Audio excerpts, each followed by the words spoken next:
What's up, guys? Sub-Zero here, back. Not for another VOD review. Today, we're going to do something a little bit different. So, the idea behind this started earlier today. Somebody popped into my Twitch chat and they said, hey, do you have any resources or links to guides on the early game for this set right now? And I thought about it a sec and I said, no, it doesn't really exist. You have like TFT Academy, but that's like late game boards, right? They don't really have that many openers, especially not right now. You have like stuff like Meta TFT, Tactics Tools that once again show you late game boards. There's really not a resource right now that shows early game information about what's strong right now in set 18. And so I thought, you know what? Let's make a video about it. Let's make a guide talking about some of the best openers that exist in this set. So that is what we're going to do today.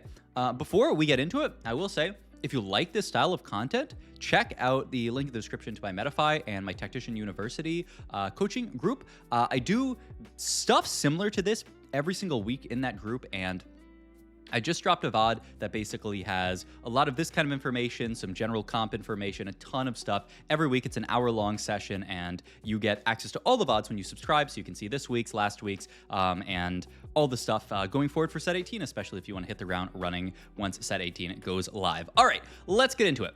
So the first opener I want to talk about, and I'm basically going to show the opener here and then show some additions onto this board to show you kind of like, okay, this is the board, and then these are units that tend to work really, really nicely here. The first one to show off is this Blossom opener. And the reason why Blossom is the first opener that I'm going to show here is because I really, really, really like playing early Blossom just to get that Blossom effect. Getting the upgraded Wisp, I think, is really, really powerful this set because a lot of these Wisp upgrades are 2 times the power. Sometimes, I mean, like low-key more than that. And there's no real econ trait this set. No real drip feed econ trait in the early game. Last set, we had Primordian, we had Timebreaker. Those don't exist this set. The closest thing we have to that is 3 Blossom, because you can get a charm, you know, the one that says your opponent gets a gold and you get a gold. That one, when you have 3 Blossom in, says your opponent gets a gold and you get 2 gold. Or you can, you know, get the one that says you get a, you know, you pay some life and get some gold. You can get more gold. There's a lot of just really, really good charms, or wisps, sorry, when you upgrade them. The one that I feel like I've gotten so many times is the one that rolls 1 die, and that gives you gold equal to die roll. And then when you have the Blossomin, you get 2 die, which is just plus 3.5 gold on top of that, which is insane. So here's the Blossom opener that you're usually going to play around. You know, you can hit an early Master Yi, which I talk about this more in TAC University, so I'm not gonna have time to get all into it, but you know, if you hit your early Master Yi, you can play around him and he's a beast. This is what you will usually play around. What are the easy kind of continuations to this board? Rakan is a very easy level 4 onto this board. Obviously, just completing your front line. This board is, you know, by definition, kind of lopsided, and it's 2 frontliners, or 2 backliners, 1 frontliner. So your level 4 will very often want to be an extra frontliner so that you can balance out frontline and backline in general. Another unit and just pair of units that I think is really, really nice on this board, Veigar for Spellweaver, and if you can hit an early 3 cost, Azir is amazing on this board. I played an early game with this board with just Azir absolutely just clearing everybody, because the 2 Executioner early is really nice. If you can get to, I mean, 3, then you're going absolutely nutty, but like, you know, that requires 4 costs, so very likely not. But just this board does a lot of work. And the other nice thing about this board is that activating 2 Summoner gives you a little bit of pseudo frontline. It makes Yorick's summon tankier, which means you can actually get away with this being your level 5. And I know I said I didn't want to talk too much about kind of like balanced, but I do think in general this is a pretty strong, you know, Azir is a strong unit to play around. Also, it gives you the ability to sack Karma. This is then buffing Azir and Veigar. Sometimes what can happen with Blackthorn is you'll play like a frontline and a backline Blackthorn. You'll play like a Rek'Sai and a Veigar. And it's going to be kind of awkward sacking units because you're either sacking a tank to give stats just to Rek'Sai, or you're sacking a carry to give stats essentially just to Veigar. Rek'Sai doesn't really use damage amp very much. You know, Veigar's not going to use HP very much. However, if you're sacking Karma, then you're giving stats to both Azir and Veigar. These guys are both very happy with AP, mana gen, this type of stuff. So I really, really, really like this opener. if you can get the ability to play towards it. And then obviously, as you continue to add, then you can fill up frontline stuff like Juggernaut. It's really, really nice. I would oftentimes play this board into an Ari board. I'm not gonna have time to talk through every like late game board. My hands are full enough talking through all the early game boards. But I will say also all that stuff in TAC University VOD talking about, like what kind of late game boards you can play these into as well here. Let's go on to the next early game board that I just love. And it's based around this core, this Veigar Koboko Rek'Sai setup here. And really even just Veigar Rek'Sai is where I want to start, because there's a lot of different kind of cores that you can play this around. So the nice thing about this is there's, some inbuilt synergy via stuff like the Koboko. So obviously you have things like this that you can play for, get 3 Sprykin on the board. Sprykin, in my experience, has felt really, really, really strong early. A lot of the time when I lose to an early board, it's because there's like a Veigar with like, 2 items that's like riding on top of the Nunu, and he's getting those extra stats every single time that the Nunu casts. This is inbuilt inevitability on your board. It's over time. Usually if it's on a backliner, which is what you'll do oftentimes in the early game, you will be getting extra AP over time for the AP carries, Veigar and Teemo. And this allows you to kind of like skirt the restriction in a game of TFT of only having 3 item slots. So what happens if you are in like a very heavy item early game, say it's like an item anvil's start, or like the full item anvil start, is like if you get some kind of opener, say like this is your setup here, where you get to 3 item Veigar after, like first carousel, or even like stage 3, you get to like 3 item Veigar. And then you're putting him on top of a Sprykin on top of that. That is extra stats that's going, it's essentially a 4th, or if you want to call it half an item, a 3.5th item onto this Veigar. And item scaling in general in TFT, your 3rd item is your most important, because those stats are scaling on the first 2 items. And so getting, essentially a 4th item, that's really, really powerful. So in general, I like Sprykin a lot in the early game. If you do find early Tristana, then this is another option that you have that you can play around and just do some good stuff. Usually for this board, the big things to keep in mind is that if you find Rammus in the realm of the 3 costs, then you can get a really, really nice addition and just Fiddlesticks onto this board. So this guy fits really, really beautifully on top of this, and you get a really, really neat 5 trait board. This is more of like a level 6, level 7 type thing, but you can think about, like a level 7 that looks, something like this, which is really, really easy to play. Gets you 4 Spellweaver on this board, gives you your Sprykin. At this point, you're very likely to be carrying either Cassiopeia or LeBlanc. You can make Rammus ride the Willump and make this guy quite tanky, and you can just win a lot of fights and then play this in a similar boards that the first one would play into. So I like this opener a lot, but this is actually not my favorite board to play with Sprykin.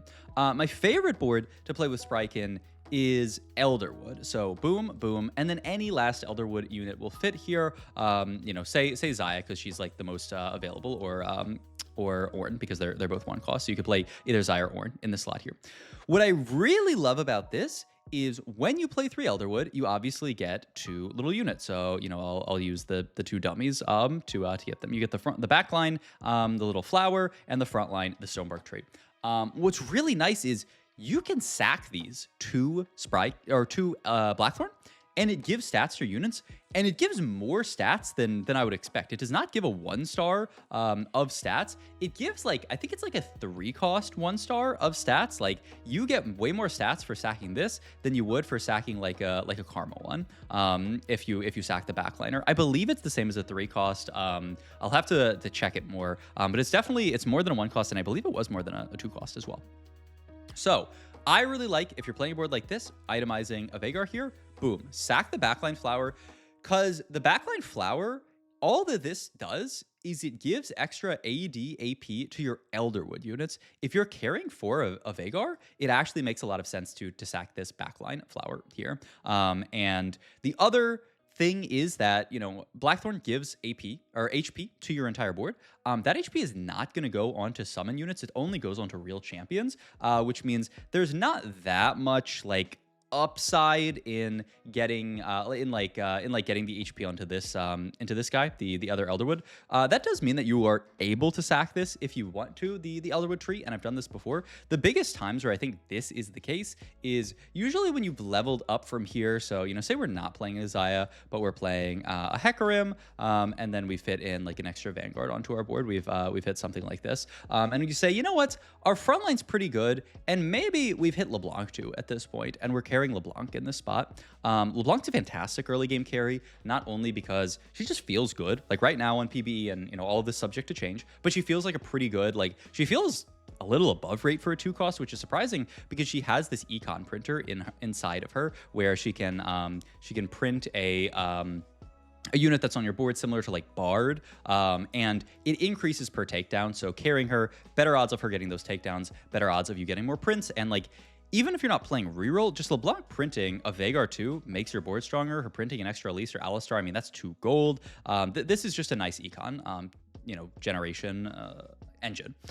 So if you are playing around LeBlanc, I would be sacking the Stonebark tree. I wish they had, you know, don't sack the flower. I like sacking this one because the flower is getting the buff up LeBlanc, especially in a situation like this where you have all this front line, right? You already have, you know, something like this. Really easy to play towards, and you can be pretty happy about it in general. So I like this opener a lot. I think this little trick with the Elderwood and the Blackthorn is really nice, and I haven't really seen many people doing it. So definitely go for that if you get the opportunity to. All right, next early game board, and this isn't like an early game strong board. This is like this gets you into a line type board. And so the idea is, here's our base is 3 solar. So I'm sure people have seen this line before, but this is really, you know, you hit some early Leonas, you hit some early Sejuanis and Kales. The obvious addition onto this board is Elderwood on top of this. Ornn plus Xayah fit really naturally into here. Rakan fits perfectly on top. And then if you want to completely finish out your traits beautifully, you play Hecarim.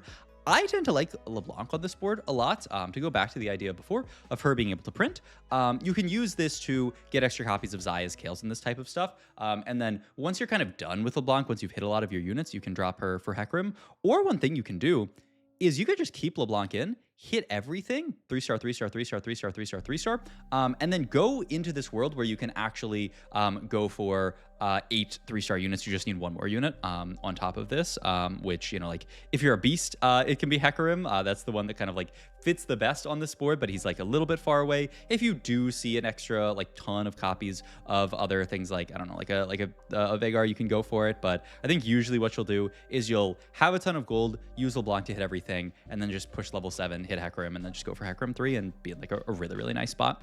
So I think this board's great. You can play towards this and be very happy about doing it. And it's just a very good reroll board. It has its own like augment that says, hey, play this comp, which is the one that gives you all of these units and permanently scales up Leona's HP, which is really nice. The other thing that I want to highlight is if we get out of the solar stuff, if we are just playing a normal early game around these guys, Xayah, Ornn, Rakan fit really nicely. You have the very just nice addition of Shen plus Varus on top of this board, really easy to play towards. And then once again, the Hecarim can come onto this board for just really neat traits. So this is a nice AD board that you can play in the early game. These are the units that just fit really neatly and really naturally with the units that go on your board currently. And yeah, it's a great early board. You can play around this. You know, I've shown a lot of AP boards already, and I mean, I do on balance, I kind of like AP a little bit more right now, but like I will say that, like, you know, as we get further on into PBE, balance can change a lot. And so this is another early game board that you are really happy to play around. All right, let's go into the next one. And I just have 1 unit. This is the core for this next board, which is just Rengar. This unit, they've tried to nerf this guy already on PBE, and I bet they'll nerf him more. In a balanced state, he should be a little bit weaker than a 3 cost, and right now I think he's like, honestly, maybe above budget for a 3 cost, especially in the early game, which we'll talk about a little bit. But the big thing about Rengar is his rival bonus. He has that ability where every 8 takedowns, he is going to farm 2 gold on 1 star, 3 gold on 2 star, and 5 gold on 3 star.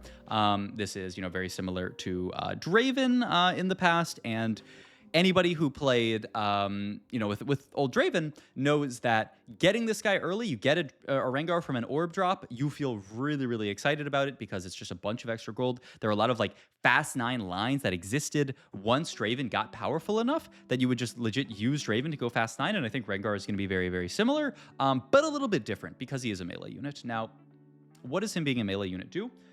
In general, in TFT, melee units tend to overperform in the early game and then fall off late game. Why is this? For a few reasons. The biggest one is that it's hard for people to kill a melee unit, especially somebody like Rengar.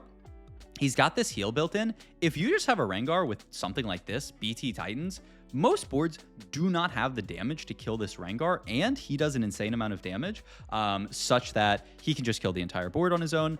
He also is not going to get stuck on big front lines because there are no big front lines in the early game. Those are the two ways, and they kind of go hand in hand to beat these melee units a lot of the time, is get them stuck on a really, really big front line so that you can focus fire them down, and two is actually focus fire them down. And early game boards do not have either of those things. This means that if you start with a Rengar, you have basically two priorities. One is get to as many items as possible for him, and two is get him to 2 stars quickly as possible. So a couple of things.